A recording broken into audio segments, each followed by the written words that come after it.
Hello students, this is Aditya Gaur. आज हम अलंकार के विषय में पढ़ेंगे। तो आइए सबसे पहले इसकी मुख्य बिंदुएं पढ़ते हैं। तो विशेष वर्ण समुदाय अलंकार कहलाता है। दूसरा पॉइंट, अलंकार का अर्थ आभूषण या गहना होता है। तीसरा पॉइंट, अलंकार दो भागों में लिखा जाता है, आरोह और अवरोह। और अलंकार का दूसरा नाम पलटा कहलाता है, यानी कि इसको पलटा के नाम से भी जाना जाता है।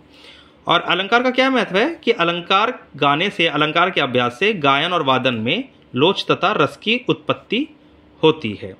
तो आइए अब इसका एक्सप्लेनेशन पढ़ते हैं और साथ ही साथ मैं आपको यहाँ पर बताता चलूँगा कि इसमें से कैसे आपके MCQ क्वेश्चंस बन सकते हैं जो कि एग्जाम में आते हैं। तो अलंकार का साधारण अर्थ होता है आभूषण या गहना। देखिए, इंसान यानी कि मनुष्य जो है वो आभूषण क्यों पहनता है? क्योंकि आभूषण पहनने से उसकी शारीरिक सुंदरता और भी निखर जाती है और सुंदर बन जाती है। तो जिस प्रकार आभूषण पहनने से शारीरिक सुंदरता में निखार आ जाता है, उसी प्रकार संगीत में अलंकार के प्रयोग से संगीत के अंदर यानी कि गायन और वादन में सुंदरता बढ़ जाती है, यानी कि वो और भी अच्छा सुनाई देने लगता है, मेलोडियस वो देता है, उसके अंदर मेलोडी आ जाती है। तो जिस प्रकार गहने पहनने से शारीरिक सुंदरता बढ़ती है, उसी प्रकार अलंकार गाने से, अलंकार के अभ्यास से संगीत की सुंदरता यानी संगीत को गाने और बजाने में उसकी सुंदरता बढ़ जाती है। तो यहाँ पर आपका एक MCQ क्वेश्चन यहाँ से आ सकता है कि अलंकार का साधारण अर्थ क्या है? अलंकार का साधारण अर्थ आभूषण या गहना होता है। तो ग्रंथकारों ने क्या कहा है? ग्रंथकारों ने यहाँ पे कहा है कि विशेष वर्ण समुदाय को अलंकार कहते हैं। देखिए, विशेष वर्ण समुदाय क्या है?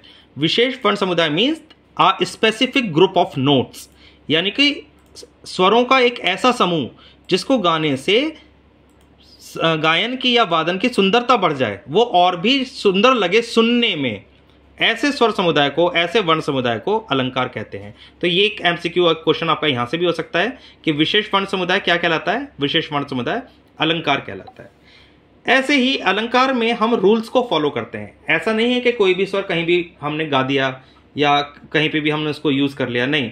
अलंकारों में रूल्स और रेगुलेशंस को फॉलो किया जाता है। तो अलंकार नियमबद्ध होते हैं। अलंकारों में स्वरों की रचना नियमबद्ध तरीके से की जाती है। तो ये एक क्वेश्चन आपका यहाँ से बनता है कि नियमबद्ध स्वर रचना क्या कहलाती है? नियमबद्ध स्वर रचना अलंकार कहलाती है। तो अलंकारों को कितने भागों में लिखा जाता है? अलंकारों को दो भागों में लिखा जाता है। एक MCQ क्वेश्चन आपका ये होता है कि अलंकारों को कितने भागों में लिखा जाता है? दो भागों में, आरोह और अवरोह। तो आरोह का क्या अर्थ है? आरोह का अर्थ है स्वरों के चढ़ता हुआ क्रम, यानी कि जब स्वरों की आवाज चढ़ती हुई सुनाई देती है, जैसे सा रे गा मा पा धा नी सा। तो स्वरों की आवाज जब एक के बाद एक चढ़ रही है तो उसे हम क्या कहते हैं? आरोह। और जब स्वरों की आवाज उतरती हुई सुनाई देती है, जैसे कि सा नी धा पा मा ग रे सा, तो यहाँ पर क्या है? यहाँ पर स्वरों की आवाज एक एक करके उतर रही है। तो स्वरों के उतरते हुए क्रम को अवरोह कहते हैं। तो यहां पर आपका एक MCQ क्वेश्चन हुआ कि अलंकार कितने भागों में लिखा जाता है? दो भागों में, आरोह और अवरोह। स्वरों के चढ़ते हुए क्रम को क्या कहते हैं? आरोह। और स्वरों के उतरते हुए क्रम को क्या कहते हैं? अवरोह। अब यहां पर हम देखते हैं कि अलंकार में हम स्वरों को किस प्रकार से प्रयोग कर सकते हैं। तो अलंकार में स्वरों को हम दो प्रकार से प्रयोग कर सकते हैं। पहला क्रम अनुसार और दूसरा उलट पुलट कर।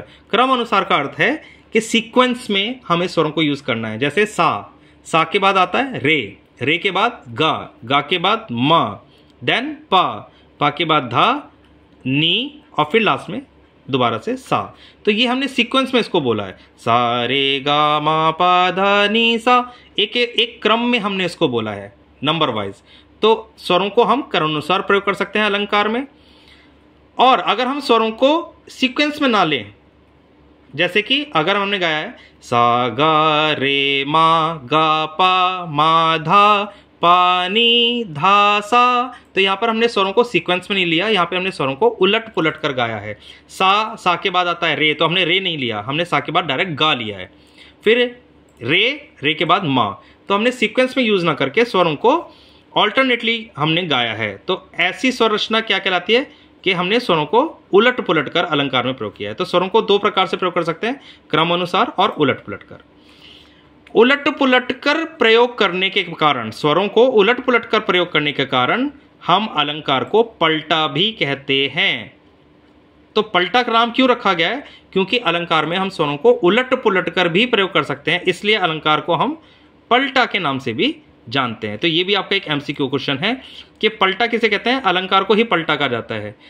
और स्वरों के उलट पुलट कर प्रयोग करना क्या कहलाता है, वो भी पलटा ही कहलाता है। यहां से एक और आपका एमसीक्यू क्वेश्चन आता है कि अलंकार क्या एक ही राग में लिखे जा सकते हैं या गाए जा सकते हैं, या एक ही ताल में गाए जा सकते हैं, या किसी भी राग या किसी भी ताल में अलंकार गा सकते हैं। तो हम अलंकार को किसी भी राग में किसी भी ताल में बना सकते हैं, गा सकते हैं, लिख सकते हैं। ऐसा नहीं है कि एक ही राग से अलंकार गाया जाएगा, नहीं, किसी भी राग में हम अलंकार को, किसी भी ताल में हम अलंकार को लिख सकते हैं, गा सकते हैं। तो अलंकार का महत्व क्या है कि अलंकार के अभ्यास से, अलंकार किस चीज का अभ्यास है, स्वरों को गाने का अभ्यास है। संगीत में स्वरों को गाने के अभ्यास को अलंकार कहते हैं। तो अलंकार के अभ्यास से जो गायक है, जो सिंगर है, उसका कंट्रोल अपने गले पर यानी कि कंठ पर होने लगता है। ऐसे ही जो वादक है, जो इंस्ट्रूमेंट्स प्ले करते हैं, अलंकार के अभ्यास से उन वादकों की जो उंगलियां होती हैं उस पर कंट्रोल होना स्टार्ट हो जाता है। यानी कि वो जो जहां चाहें बिना देखे उन उंगलियों को प्लेस कर सकते हैं सही स्वरों पर। तो ये अलंकार के अभ्यास से ही आता है। तो गले पर और उंगलियों पर कंट्रोल होना स्टार्ट हो जाता है। इसलिए यहाँ कहा गया है कि अलंकार के अभ्यास से गायक का कंठ तथा वादक की उंगलियां सध जाती हैं। और जब हम अलंकार का प्रयोग संगीत में करने लगते हैं, गायन में या वादन में करने लगते हैं, तो गायन और वादन में और भी ज़्यादा मेलोडी आनी स्टार्ट हो जाती है, सुनने में वो और भी अच्छा लगने लगता है।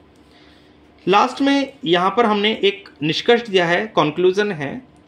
तो यहाँ पे हमने एक कंपैरिजन किया है अलंकार का, किससे, कि जैसे चांदनी के बिना चंद्रमा, चंद्रमा कब अच्छा लगता है, जब उसकी पूरी जब रोशनी उसके अंदर होती है, जब चांदनी उसके अंदर से निकलती है।